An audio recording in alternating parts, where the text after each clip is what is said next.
జగన్మోహన్ గారు సార్ నమస్తే సార్. ముందుగా స్వతంత్ర నమస్తే దినోత్సవ అండి. శుభాకాంక్షలు సార్ మీకు. నమస్తే అండి. మీరు ఆర్మీలో రిటైర్డ్ కల్నల్‌గా పనిచేశారు. మీకు ఆర్మీ గురించి మొత్తం తెలుసు. స్మాల్ కరెక్షన్ అండి. నేను I'm retired wing commander from the air force. Wing commander. Sorry sir. Rank is the Santosh same. గారు. అవునండి. Sorry sir. సో ఇక్కడ నో అంటే ప్రాబ్లం. గతంతో పోల్చుకుంటే ఆర్మీ పరిస్థితులు ఇప్పటికి ఎలా మారినాయి? అంతకుముందున్న పరిస్థితులు ఏంటి? ఇప్పుడున్న పరిస్థితులు ఏంటి? దాంతో పాటుగా రీసెంట్‌గా మీరు చూసే ఉంటారు. పాకిస్తాన్ ఈ ముస్లిం కంట్రీస్ అన్నీ ఒక ఒప్పందం చేసుకున్నాయి. అంటే పాకిస్తాన్ అటాక్ చేస్తే సౌదీ, టర్కీ లాంటి కంట్రీస్ అన్నీ కూడా అటాక్ చేసేస్తాయి. ఏదైతే నాటో లాంటి ఒక కూటమి ఉందో అలాంటి కూటమి ఏర్పడ్డారు వీళ్ళంతా. సో ఇది కొంచెం మనకి ఇబ్బంది అయ్యే అవకాశం ఉంటుందా? దాంతోపాటుగా సరిహద్దు దేశాలన్నిటితో కూడా కొంత ఉద్రిక్త వాతావరణం కనిపిస్తుంది ఇండియాకి ఈ మధ్యకాలంలో. అంటే శ్రీలంకతో, బంగ్లాదేశ్తో, పాకిస్తాన్తో, చైనాతో ఇట్లా సరిహద్దులో ఉన్న దేశాలన్నిటితో కూడా మనకు కొంత ఉద్రిక్త వాతావరణం కనపడుతుంది. కాబట్టి రక్షణ పరంగా భారతదేశం ఏ విధంగా అభివృద్ధి చెందింది, ఇంకా ఏమేమి డెవలప్ అవ్వాలి సార్? సార్ వినిపిస్తుందా? ఇప్పుడు వినిపించిందండి క్లియర్గా. సార్ మీరు 3 ప్రశ్నలు వేశారండి. ఒకటి టర్కీ, పాకిస్తాన్, సౌదీ అరేబియా ఒక ఒప్పందం కుదుర్చుకున్నాయి. అది నాటో లాంటి ఒప్పందం అని ఇన్నివి దాంతో కంపేర్ చేస్తున్నారు. ఎందుకంటే సిమిలర్ చార్టర్ ఉందండి.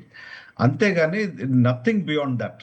We don't have to really worry about it. Because see మనం ఒప్పుకున్నా ఒప్పుకోకపోయినా త్రివిధ దళాలు భారతదేశంలో చాలా చాలా అభివృద్ధి చెందున్నాయి.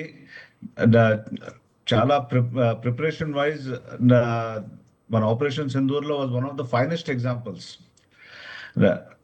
రష్యా అండ్ యుక్రెయిన్ 4 ఏళ్ల నుంచి యుద్ధం చేసుకుంటున్నాయి. ఒకళ్ళ మీద ఒకళ్ళు దాడులు చేసుకుంటా, డిస్ట్రాయ్ చేసుకుంటా. They are not able to come to any kind of understanding. Sorry, నన్ను మీరు కొంచెం క్షమించాలి మధ్య మధ్యలో ఇంగ్లీష్లో మాట్లాడితే.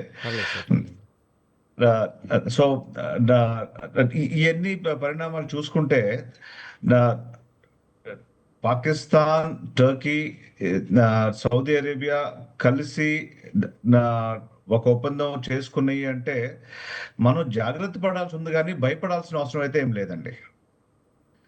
జాగ్రత్తకి భయపడడానికి డిఫరెన్స్ ఏంటి అంటే, జాగ్రత్త ఎందుకు పడాలంటే మనం ఇప్పుడు దాకా ఉన్న ప్లానింగ్ కానీ ఇప్పుడు దాకా ఉన్న ప్రిపేర్డ్నెస్ కానీ ఒక లెవెల్లో ఉంటే, వీళ్ళు ముగ్గురు కలిస్తే ఏమవుతుంది అనేది ఇంకో లెవెల్లో ప్రిపేర్ అవ్వాలి మనం. సిమిలర్లీ వీళ్ళందరినీ ఒక పక్కన పెడితే, ఒకవేళ పాకిస్తాన్ కానీ చైనా కానీ రెండు ఒక్కసారి ఏదన్నా అన్ఫార్చునేట్ యాక్షన్ మొదలు పెడితే అది ఎలా డీల్ చేయాలనేది కూడా మనం ఆలోచించాలి. ఇంకొక మాట అన్నారండి మీరు, బంగ్లాదేశ్ కానీ శ్రీలంక కానీ అన్నారు. నథింగ్ టు వరీ అండి. Bangladesh is not a threat at all. So దాని గురించి మనం ఎప్పుడూ ఆలోచించాల్సిన అవసరం లేదు. అంటే అంత గంభీరంగా ఆలోచించాల్సిన అవసరం అయితే లేదు. Yes, Pakistan and Bangladesh in terms of man power definitely వాళ్ళకు ఉంది, కాబట్టి దాని గురించి మనం ఆలోచించాలి. Sri Lanka has understood. వాళ్ళు ఎవ్వరూ హెల్ప్ చేయనప్పుడు మన రీసెంట్ పాస్ట్ లో వాళ్ళకున్న ఇబ్బందులకి India has been the only protector అండి. So the present leadership in Sri Lanka as well as Nepal both have realize that మనం భారతదేశంతో ఉంటేనే మన అభివృద్ధి అవుతుంది అని.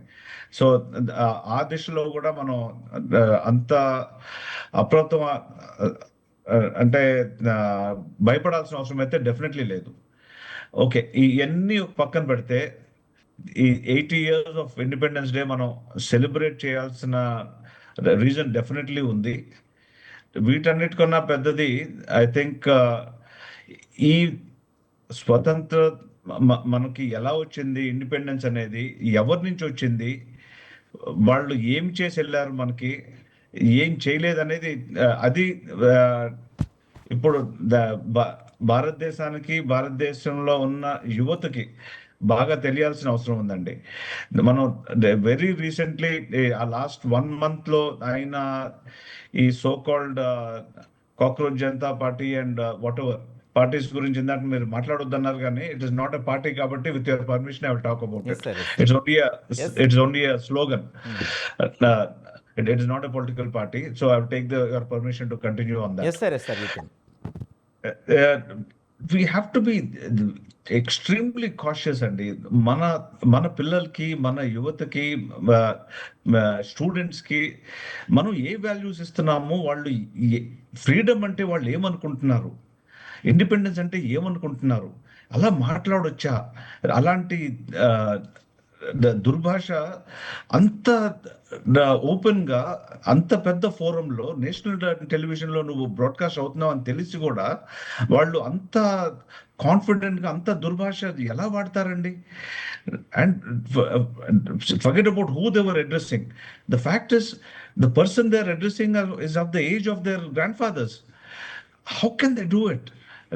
ఇది డెఫినెట్లీ మనం అందరం కూడా చాలా న- తీవ్రంగా ఆలోచించి ఒక దిశలో ఎందుకు వెళ్ళాలి, ఎలా వెళ్ళాలి అనేది మటుకు అందరూ కూడా ఆలోచించాలండి.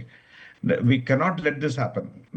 ఇలాంటి కంప్లీట్ డిస్రెస్పెక్ట్ ఫర్ ఇండిపెండెన్స్ కానీ, కంప్లీట్ డిస్రెస్పెక్ట్ ఫర్ ఫ్రీడమ్.